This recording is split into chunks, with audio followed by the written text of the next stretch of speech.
Good morning, viewers. I know it's been a long time. I haven't posted anything. That's largely because I wound up my business. Um, but I bought this car recently, um, and I won't go into it, but I have been traveling around Australia. It's a long story. I won't go into it.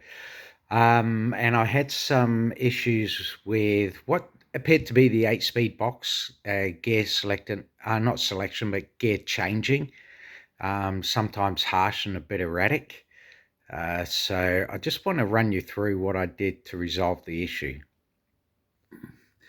So the vehicle is a IS 350 F Sport Lexus. So 3.5 litre direct injected V6. The lighting isn't so crash hot in this garage, so just bear with me. But just basically to explain it without going into too much detail, there's a number of inputs that transmission relies on, and that's throttle body position, mass airflow sensor, even air fuel ratio. It needs to know these things in order to know exactly when to change. But the main issue was in here, and that's the throttle body. So fully electronic throttle body, controls idle, full acceleration, the whole lot. So I'll just explain it. So what you got here is gold-plated terminals. It's gold-plated on that side and the gold-plated on the throttle body side. Now, whenever you see gold-plated terminals, it means it's vitally important that a good, strong connection is kept between the two sides at all times, like critically important. They don't gold plate these things for nothing. So what I basically did was, because it's a vital piece of the operation of the transmission, and as you can see here, I've just bought Repco contact cleaner, but you can buy other, more expensive brands if you like. You don't necessarily have to, but it's entirely your call. CRC make a good contact cleaner, and a few of the other brands as well. And cleaned up both sides at the same time. First time I did it, I couldn't quite get to the top terminal because I didn't have a tube for the spray can. I did notice that after a while the issues started to resurface, and also too that the connector plug wasn't going on properly all the way till it clicked and locked on. So I rectified both those things. I cleaned the top terminal, gave everything a good clean over again, clicked it back on, and basically problem resolved. It's very prominent between second and third and fourth. You can put the display up to show you what gear it's in up on your dash if you've got one of these. Vitally important to make sure that the voltage is going down to the transmit, or they're not going to the transmission, they're going to the ECU. A clean, consistent, with no interference whatsoever to the transmission control module, which is part of the engine control module, the all-in-one, and then from there it can do what it needs to do. You will find that you get a little bit of delay as it starts to adapt to more aggressive driving, and then when you go back to just driving it sedately, a little bit of delay for it to adjust back. That's not unusual. That's fairly common with any form of adaptive learning or fuzzy logic, whatever you want to call it. There can be some delay, but even that delay is a lot less than what it used to be, and it starts to go back to sedate driving pretty, within 1 selection or one round of gear changes all the way through into 8th gear and then back again. It's completely engaged into the sedate driving mode.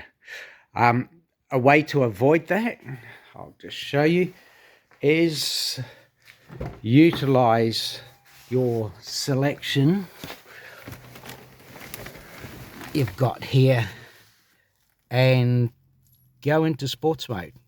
If you just want to do some aggressive driving, you're going through some windy bends and you want to get into it a bit, just click straight into sports mode. And then say that's just the case of turning the dial once. Sports mode plus, that's pretty much reserved for track days. I wouldn't bother too much with that unless you're going to be really full on. And then when you're done, press the button, you're back into normal customized mode. Customized just means that you can, put it into sport suspension mode all the time, or just having a normal mode. I tried it out. I found normal mode is just better all round, unless I get to some, nice stuff, and then I can just click her over into sports mode. But that's pretty much it.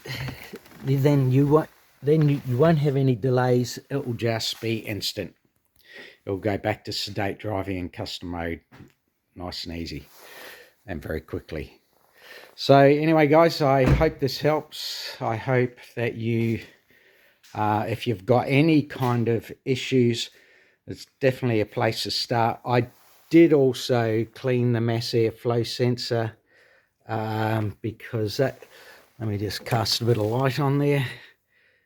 So that's also the control module needs to know the load of the engine, and so it can change gears accordingly.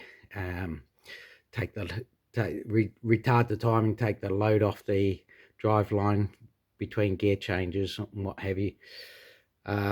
So yeah, I did do that, but that's all I did. I didn't want to do too much too quickly. I did change the transmission oil, replenished it. You only get about 5 of the 8 litres out. If it's 8, 8.5, 9, something like that. And that's pretty normal too, because a lot of it stays behind in the torque converter. So that really didn't make much difference, to be honest. And the condition, the car's only done 75,000. It's not even running, in my opinion. But it was just sort of, just being proactive, and also just to see. And when I had it all drained out into the container, it wasn't very discolored. It didn't have a huge amount of clutch material in there. On that note, also bear in mind, when manufacturers goes that transmission service for life, all they're trying to do is cut costs and cutting service costs, but in doing so, that'll shorten the life of the transmission. You will get to about the late 100s, say 180,000, and your wear factor just climbs exponentially, and probably by 280,000 you've got a transmission failure. I know most people don't keep their cars that long, but some of us do. I'll be keeping this one for a long time. I love the car. My background is European, from Audi, BMW, Mercedes, you name it. I've done a lot of those vehicles.